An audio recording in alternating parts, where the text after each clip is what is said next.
আসসালামু আলাইকুম। মোহনা সংবাদে সবাইকে স্বাগত। শুনছিলেন শিরোনাম, পুরো সংবাদে আছি আমি তাসমিয়া জেরিন। এবারে বিস্তারিত। চলতি অর্থবছরের দ্বাদশ এবং বিএনপি সরকারের চতুর্থ একনেক বৈঠক চলছে। সকাল 10টায় সচিবালয় মন্ত্রিপরিষদ বিভাগে শুরু হওয়ার বৈঠকে সভাপতিত্ব করেছেন প্রধানমন্ত্রী তারেক রহমান। আজ নতুন এবং সংশোধিত মিলিয়ে 12টি প্রকল্প অনুমোদনের জন্য উপস্থাপন করা হয়েছে। বাস্তবায়নে সম্ভাব্য ব্যয় ধরা হয়েছে 8,106 কোটি টাকা। চট্টগ্রামের আনোয়ারায় 800 একর জমিতে চীনা অর্থনৈতিক অঞ্চল প্রতিষ্ঠা প্রকল্পকে গুরুত্ব দিয়ে দেখা হচ্ছে, যা প্রধানমন্ত্রীর আসন্ন চীন সফরের আগেই অনুমোদন পেতে পারে।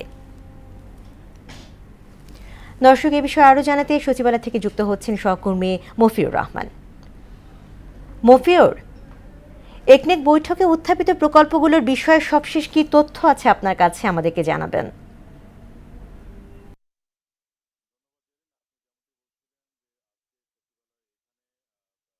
প্রধানমন্ত্রীর সভাপতিত্বে একনেক বৈঠক অনুষ্ঠিত হচ্ছে। প্রধানমন্ত্রীর সভাপতিত্বে একনেক বৈঠক অনুষ্ঠিত হচ্ছে। এখানে আমি আপনাকে যদি একটু দেখাই যে প্রধানমন্ত্রী যে মন্ত্রিপরিষদ কক্ষে যে বৈঠকটি করছেন, সেখানে মূলত আজকে 12টি বিষয় রয়েছে। তার মধ্যে আমরা যে কয়টি জানতে পেরেছি সেটির কিছু অংশ তো আপনি বলেই দিলেন, আর বাকি অংশগুলো হচ্ছে প্রধানমন্ত্রী চীন সফরের আগে যেটি আপনি বললেন, সে চীনা অর্থনৈতিক অঞ্চল শিল্প, সেটি তো তার চীন সফরের আগে হয়ে যাওয়ার কথা, একটি গুরুত্বপূর্ণ প্রকল্প সেটি। এছাড়া অন্যান্য প্রকল্পগুলোর মধ্যে রয়েছে বাংলাদেশ শিশু হাসপাতাল ও ইনস্টিটিউট সম্প্রসারণ প্রকল্প 2। এটি সম্ভাব্য ব্যয় ধরা হয়েছে প্রায় 344 কোটি টাকা। এছাড়া আনোয়ারের বাঁশখালী চকরিয়া আঞ্চলিক মহাসড়ক উন্নয়ন এবং সমন্বিত উপজেলা ভূমি কমপ্লেক্স নির্মাণের মতো আরও বেশ কিছু গুরুত্বপূর্ণ প্রকল্প হাতে নেওয়া হয়েছে। ধারণা করা হচ্ছে এই প্রকল্পগুলো বাস্তবায়ন হলে এই সরকারের যে প্রতিশ্রুতি রয়েছে সেগুলি খুব দ্রুত বাস্তবায়ন হবে এবং সরকারের যেই প্রকল্প নিয়েছে, 180 দিনের যেই কর্মসূচি নিয়েছে, সেটিতেও গতি ফিরবে। তো সচিবালয় থেকে এখন পর্যন্ত এই ছিল আমার কাছে সর্বশেষ তথ্য। মফিউর, আপনাকে ধন্যবাদ। 3 মাসের মধ্যে সুপ্রিম কোর্টের জন্য পৃথক সচিবালয় প্রতিষ্ঠার জন্য হাইকোর্টের দেয়া রায় স্থগিত করেছেন আপিল বিভাগ। সকালে প্রধান বিচারপতির নেতৃত্বাধীন বেঞ্চ এ আদেশ দেন। এর আগে 4 সদস্যের আপিল বেঞ্চে এই শুনানি শুরু হয়। শুরুতেই attorney general barrister Ruhul Kuddus Kajal পৃথক সচিবালয় প্রতিষ্ঠা নিয়ে হাইকোর্টের রায়টি স্থগিত চান। এ বিষয়ে পরবর্তী শুনানি হবে 16 জুন। পরে ব্রিফিংয়ে অ্যাটর্নি জেনারেল বলেন, বাংলাদেশের সংবিধানে সুপ্রিম কোর্টের জন্য পৃথক সচিবালয়ের কোনো বিষয় নেই। হাইকোর্টের রায়টি যেহেতু তারা সার্টিফিকেট দিয়েছে এবং আদালত যেহেতু শুনানির জন্য এটি নির্ধারণ করেছেন 16 জুন, সর্বোচ্চ আদালতের সিদ্ধান্ত এবং রায় না আসা পর্যন্ত এই ব্যাপারে দর্শক, এ বিষয়ে আরও জানাতে হাইকোর্ট থেকে যুক্ত হচ্ছেন সহকর্মী মুদাসির আলী। মুদাসির, পৃথক সচিবালয় প্রতিষ্ঠা নিয়ে আপিল বিভাগের রায়ের বিষয়ে কি তথ্য আছে আপনার কাছে?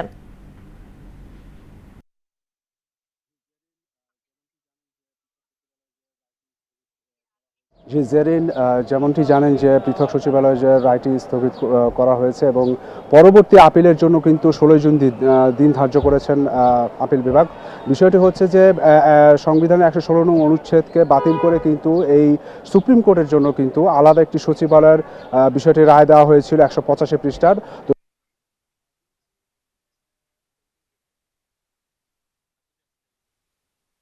সচিবালয়ের বিষয়টি থাকলেও কিন্তু সুপ্রিম কোর্টের জন্য কিন্তু কোনো ধরনের কোনো সচিবালয়ের বিষয়ের কিন্তু উল্লেখ নেই। তো সেই কারণেই কিন্তু তিনি একটি যুক্তি দেখিয়েছেন। এর পাশাপাশি তিনি এটিও বলেছেন যে যদি কারো মনে কোনো ধরনের প্রশ্ন উঠে যে বিচার বিভাগকে সরকার নিয়ন্ত্রণ করছে কিনা, এরকম একটি বিষয় যদি কারো মনে থাকেও, তবে তিনি এই বিষয়ে তিনি এও বলেছেন যে এরকম কোনো বিষয় কিন্তু এখন পর্যন্ত সরকার করেনি যে বিচার বিভাগকে সে হস্তক্ষেপ করবে বা কোনো নিয়ন্ত্রণ করবে, এরকম কিছু যে এই সরকারের মধ্যে নেই। অন্য সরকারের মধ্যে থাকতে পারে, যেমন আওয়ামী লীগ সরকারের মধ্যে ছিল বলে তিনি যেমনটা বলেছেন। তো এই বর্তমান সরকারের প্রতি নেই বলে তিনি যেমনটা জানিয়েছেন। এদিকে কিন্তু যে সুপ্রিম কোর্ট সচিবালয়ের পক্ষে যিনি ছিলেন আইনজীবী শিশির মনির, তিনি কিন্তু কিছুক্ষণের মধ্যে কিন্তু কথা বলবেন। তিনি কিন্তু সচিবালয়ের পক্ষে কিন্তু শুনানি করেছেন। আপিল বিভাগ কিন্তু তার সেই শুনানিটিও শুনেছে। তো এই বিষয় নিয়ে কিন্তু তিনিও তার অবস্থান থেকে কথা বলবেন এবং এ নিয়ে কিন্তু তার অবস্থান থেকে তিনি স্পষ্ট করবেন। তো যাই হোক, আপাতত কিন্তু এই বিষয়টি কিন্তু এখনো কিন্তু সুরাহা হয়নি। সুরাহা না হওয়া পর্যন্ত কিন্তু রায়টি কার্যকর হবে না বলে বিষয়টি নিশ্চিত করেছেন অ্যাটর্নি জেনারেল রুহুল কুদ্দুস কাজল। তো আপাতত সুপ্রিম কোর্ট সচিবালয়ের জন্য যে আপিল বিভাগের যে রায়টি স্থগিত করা হয়েছে এই সম্পর্কে এই ছিল আমার কাছে বলার মতো তথ্য জরুরি। মুদাসির, আপনাকে ধন্যবাদ। বাংলাদেশ ভারত সীমান্ত পরিস্থিতি, অনুপ্রবেশ, অপরাধ দমন এবং দুই দেশের সীমান্তরক্ষী বাহিনীর মধ্যে সমন্বয় জোরদারের লক্ষ্যে নয়াদিল্লিতে শুরু হচ্ছে বিজিবি বিএসএফ মহাপরিচালক পর্যায়ের গুরুত্বপূর্ণ বৈঠক। এ উপলক্ষে সোমবার দিল্লিতে পৌঁছেছেন বাংলাদেশি বাহিনীর প্রধান মেজর জেনারেল মোহাম্মদ আশরাফুজ্জামানের নেতৃত্বাধীন বিজিবির প্রতিনিধি দল। বিমানবন্দরে তাকে স্বাগত জানিয়েছেন বিএসএফের ডিজি প্রবীণ কুমার এবং বাহিনীর উচ্চপদস্থ কর্মকর্তারা। 4 দিনের সম্মেলনে সীমান্ত হত্যা, পুশ ইন পুশ ব্যাক, অনুপ্রবেশ, মাদক, অস্ত্র পাচার, চোরাচালান এবং সীমান্ত নিরাপত্তা সংক্রান্ত একাধিক গুরুত্বপূর্ণ বিষয় নিয়ে আলোচনা চলবে। সাম্প্রতিক সময়ে সীমান্ত দিয়ে অবৈধ পুশ ইন এবং অনুপ্রবেশ ঠেকাতে বর্ডার গার্ড বাংলাদেশ বিজিবি টহল এবং নজরদারি জোরদার করেছে। লালমনিরহাট ব্যাটালিয়ন জানিয়েছে, সীমান্ত দিয়ে পুশ ইন ঘটনার প্রেক্ষিতে ব্যবস্থা নেওয়া হয়েছে। রাতভর স্থানীয় লোকজনকে সঙ্গে নিয়ে টহল দিচ্ছেন তারা। সীমান্ত সুরক্ষা নিশ্চিত করতে সর্বোচ্চ সতর্কতা অবলম্বন করা হচ্ছে। দর্শক, এ বিষয়ে আরও জানাতে লালমনিরহাট সীমান্ত থেকে আমাদের সাথে যুক্ত হচ্ছেন সহকর্মী সুমন খান। সুমন, পুশিন ঠেকাতে কঠোর অবস্থানে রয়েছে বিজিবি, এ নিয়ে সবশেষ কি তথ্য আছে আপনার কাছে জানাবেন?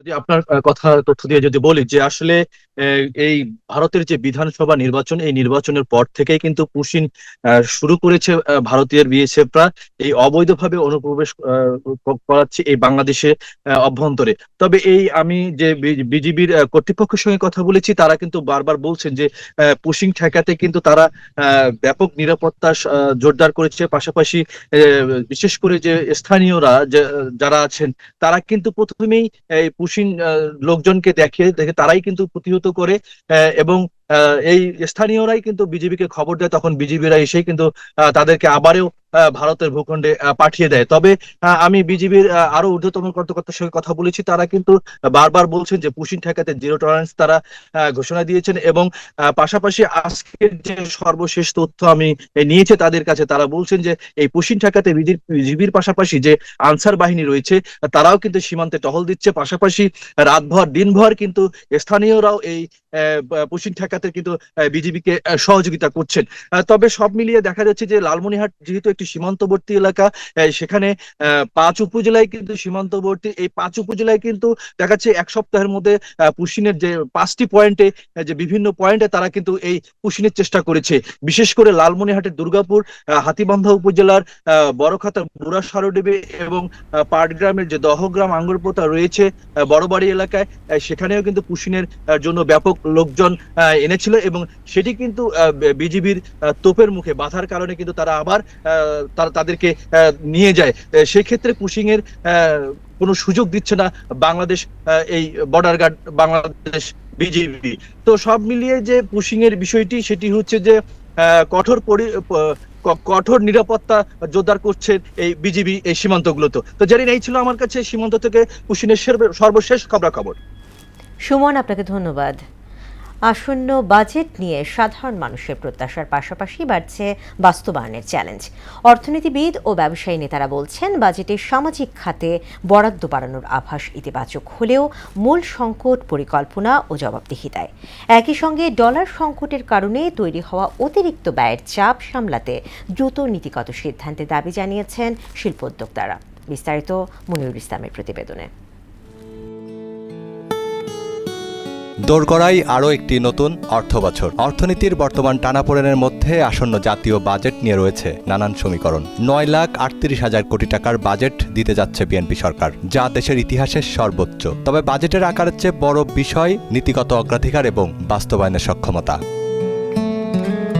সিপিডির নির্বাহী পরিচালক বলছেন, বিগত দিনগুলোতে দেশের উন্নয়ন মূলত ভৌত অবকাঠামোমুখী ছিল। এবার সামাজিক খাতে জোর দেওয়ার আভাস মিলছে, যা ইতিবাচক। তবে কেবল শিক্ষা স্বাস্থ্যে বরাদ্দ বাড়ানোই শেষ কথা নয়, অন্য খাতগুলোতেও নজর দিতে হবে। আমরা তো দেখেছি যে স্বাস্থ্য খাতে বরাদ্দ কম থাকার পরেও স্বাস্থ্য মন্ত্রণালয় সেটা খরচ করতে পারে না। সরকারের ইন্টেনশনটা খুব ভালো, একটা পজিটিভ মুভ বলছি, কিন্তু খরচটা যাতে মান সম্পূর্ণভাবে হয় এবং এটা যেটা আমরা বলি না কেপিআই, কি পারফরমেন্স ইন্ডিকেটর, এই কেপিআই থাকতে হবে যে আমি টার্গেট দিয়ে দিচ্ছি, এগুলো পূরণ করতে হবে। অর্থের সঠিক ব্যবহার আর জবাবদিহিতার প্রশ্নটি জোরালো হচ্ছে ব্যবসায়ীদের কণ্ঠেও। ভুল পরিকল্পনা ও অদক্ষতায় রাষ্ট্রীয় অর্থের অপচয় নিয়ে ক্ষোভ রয়েছে শিল্প খাতে। এই বাজেটে ক্লিয়ার কাট আপনার অ্যালোকেশনের পাশাপাশি প্রসেসটাও আমি মনে করি বাজেটের আগে আসা উচিত। বাজেটের আকার বড় হওয়াকে স্বাভাবিক মনে করলেও ডলারের বিপরীতে টাকার বড় অবমূল্যায়নকে বর্তমান অর্থনীতির অন্যতম প্রধান ক্ষত হিসেবে দেখছেন ব্যবসায়ীরা। ঋণ পরিশোধের ব্যয় ৪৫% পর্যন্ত বেড়ে যাওয়ায় শিল্প খাতের কার্যকর মূলধন সংকুচিত হয়ে পড়েছে। আপনি বড় করতেই থাকবেন, টাকা ডিভ্যালু করতেই থাকবেন। আপনি যে লোনটা আজকে নিয়েছেন অলরেডি কিন্তু আপনি 45% এক্সট্রা পে করছেন, কারণ আপনাকে ডলারটা কিনতে গেলে এখন 124 টাকা কিনতে হচ্ছে। আপনি বড় করেছেন যখন ডলার ছিল তখন হয়তো 80 টাকা 85 টাকা। আমাদের মিল মালিকরাও মেশিনারি কিনে 45% এক্সট্রা টাকা দিতে হয়েছে, তার প্রজেক্ট কস্ট বেড়ে গেছে। আমাদের ওয়ার্কিং ক্যাপিটালের টাকা সংকুচিত হয়ে গেছে। বিশেষজ্ঞদের মতে শুধু অর্থ বরাদ্দ কিংবা বড় বাজেট ঘোষণা করলেই লক্ষ্য পূরণ হবে না। বরাদ্দ একটা প্রথম পদক্ষেপ। দুর্নীতি অপচয় রোধের পাশাপাশি বৈশ্বিক সংকট মোকাবিলায় দ্রুত সিদ্ধান্ত নেয়ার ফাস্ট ট্র্যাক নীতিকেই আসন্ন বাজেটের প্রকৃত সাফল্য বলে মনে করছেন তারা। দুর্নীতি, আপনি ধরেন এই ঘুষ, তারপরে বিভিন্ন প্রকল্পে এর আগে কিরকম ভাবে খরচ হয়েছে, এইরকম যাতে না হয়, রাষ্ট্রীয় সম্পদের যে অপচয়, এই অপচয়টা যাতে না হয়, সেটাই কিন্তু মূল বিষয়। মনিরুল ইসলাম, মোহনা সংবাদ, ঢাকা। টাঙ্গাইলের সখীপুরে দাঁড়িয়ে থাকা একটি ট্রাকের পেছনে পিকআপের ধাক্কায় 4 জনের মৃত্যু হয়েছে। ভোরে উপজেলার কালিয়া ইউনিয়নের কালিয়া ঘোনারচালা এলাকায় এই দুর্ঘটনা ঘটে। সখীপুর থানার এএসআই মোহাম্মদ আল মামুন বলেন, মরদেহ থানায় নেওয়া হয়েছে। নিহতদের পরিবারের সঙ্গে যোগাযোগ করা হয়েছে। আইনি প্রক্রিয়া শেষে মরদেহ হস্তান্তর করা হবে। কুমিল্লায় বেশিরভাগ অরক্ষিত রেল ক্রসিং যেন এক ভয়ঙ্কর মৃত্যুফাত। গত 5 বছরে এসব রেল ক্রসিংয়ে দুর্ঘটনায় নিহত হয়েছে 354 জন। উন্নয়ন কাজে রেলওয়ে এবং স্থানীয় সরকার প্রকৌশল অধিদপ্তর এলজিইডির সমন্বয়হীনতায় বাড়ছে একের পর এক দুর্ঘটনা এবং প্রাণহানি। প্রশ্ন উঠেছে, এলজিইডি আর রেলওয়ের দায়িত্বহীনতায় এই মৃত্যুর দায় নেবে কে? শাহাবুদ্দিনের প্রতিবেদন, জানাচ্ছেন মাহমুদ হোসেন। এই রেল লাইন শুধু পথ নয়, পরিণত হয়েছে মৃত্যু ফাঁদে। লাইন ধরে ছুটে আসা ট্রেন যেন মৃত্যু ডেকে আনে, আর এক মুহূর্তেই শেষ হয়ে যায় জীবনের গল্প।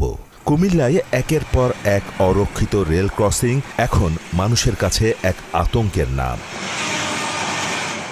2026 সালের মার্চে কুমিল্লা পদুয়ার বাজারে লেভেল ক্রসিংয়ে ট্রেনের সঙ্গে বাসের ভয়াবহ সংঘর্ষে ঘটনাস্থলেই নিহত হন 12 জন। 2024 সালের নভেম্বরে বুড়িচংয়ের কালিকাপুর এলাকায় প্রাণ যায় 7 জনের। এই মৃত্যুর দায় নিচ্ছে না কেউ। সবচেয়ে বড় অভিযোগ, এলজিইডি রেলওয়ের সঙ্গে কোনো সমন্বয় না করেই রেল লাইনের ওপর দিয়ে তৈরি করেছে সড়ক, আর সেই সড়কই এখন পরিণত হয়েছে মৃত্যুর ফাঁদে। ট্রেন দুর্ঘটনার জন্য তো বেশিরভাগ সিগন্যাল ম্যান, যেহেতু সিগন্যাল দিলে বাসটা ফালাই দেয়, ওই লিখে গাড়ি যেতে পারবো। রেল কর্তৃপক্ষের ব্যবস্থাপনার কারণে দুর্ঘটনাগুলো হয়।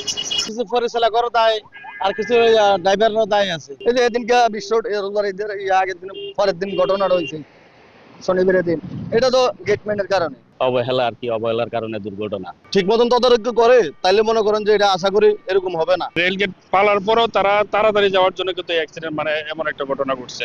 কুমিল্লায় স্থায়ী স্পেশাল গেট পদুয়ার বাজার ও বিজয়পুরে, বাকি জায়গাগুলোতে নিরাপত্তা বলতে প্রায় কিছুই নেই।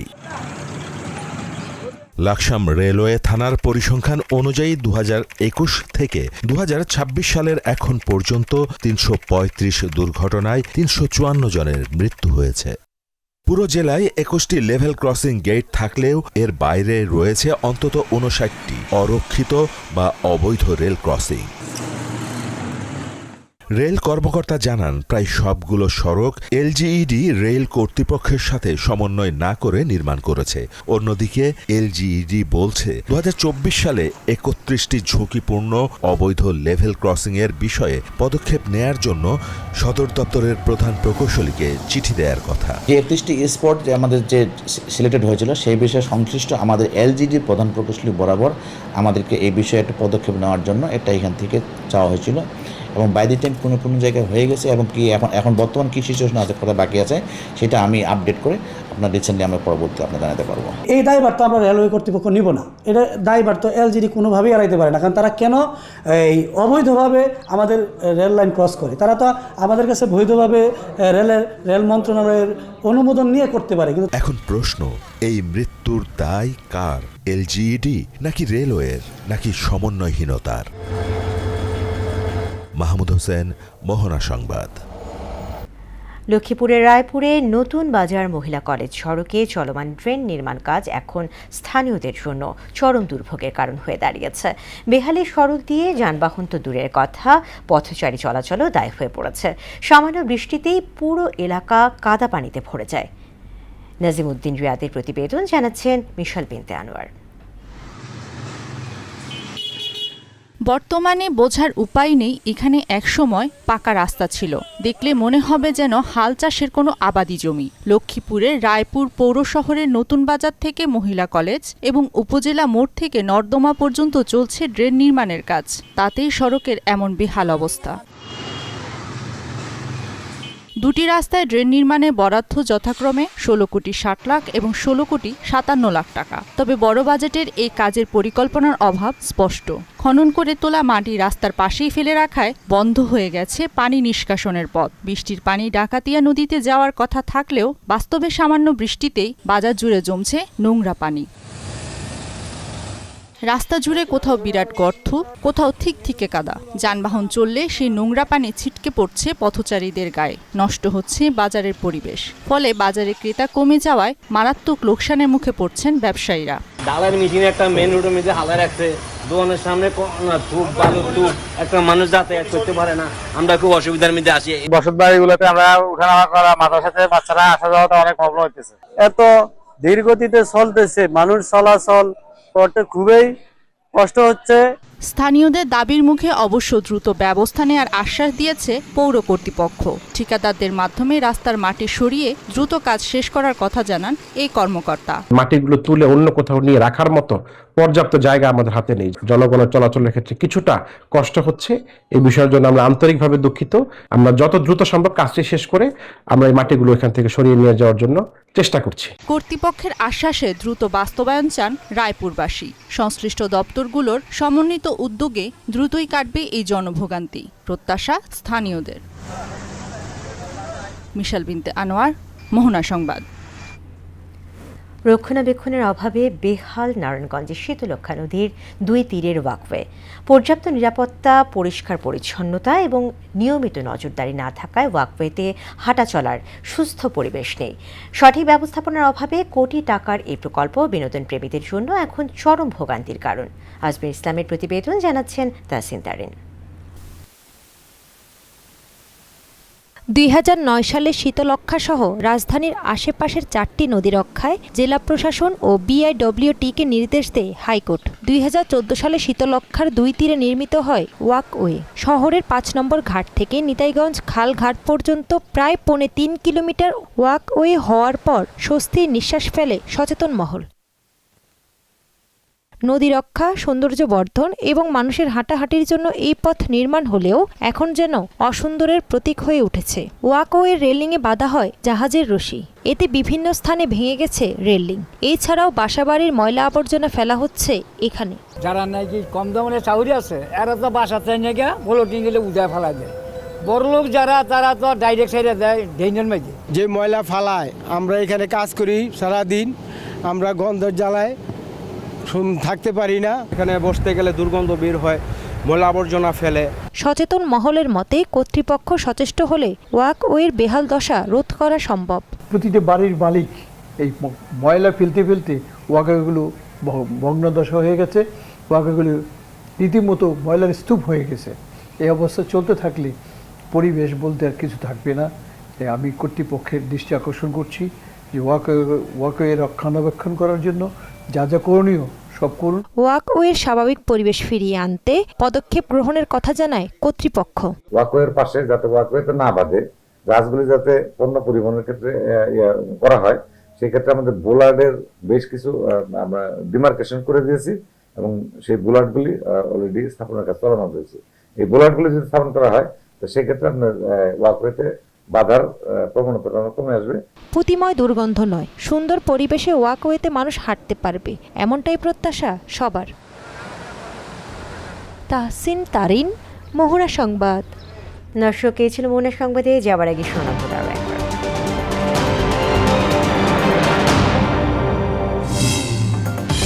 প্রধানমন্ত্রীর সভাপতিত্বে চলছে একনেক বৈঠক, অনুমোদনের অপেক্ষায় ৮,১০০ কোটি টাকার 12 প্রকল্প।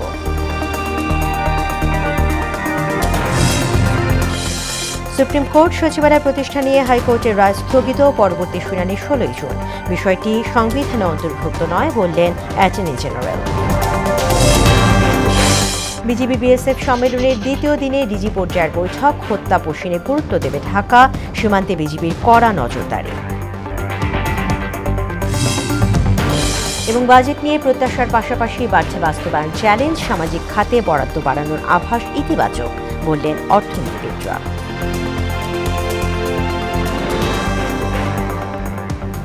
দর্শক, এই ছিল মোহনা সংবাদে। পরবর্তী সংবাদ বিকেল 5:30টায়, এর আগে বিকেল 3টায় দেখবেন সংবাদ এক নজরে। এছাড়া মোহনার সবশেষ খবর জানতে ভিজিট করুন www.mohana.tv। সংবাদ দেখতে পারেন আমাদের ফেসবুক পেজ ও ইউটিউবে। এতক্ষণ সঙ্গে থাকার জন্য ধন্যবাদ।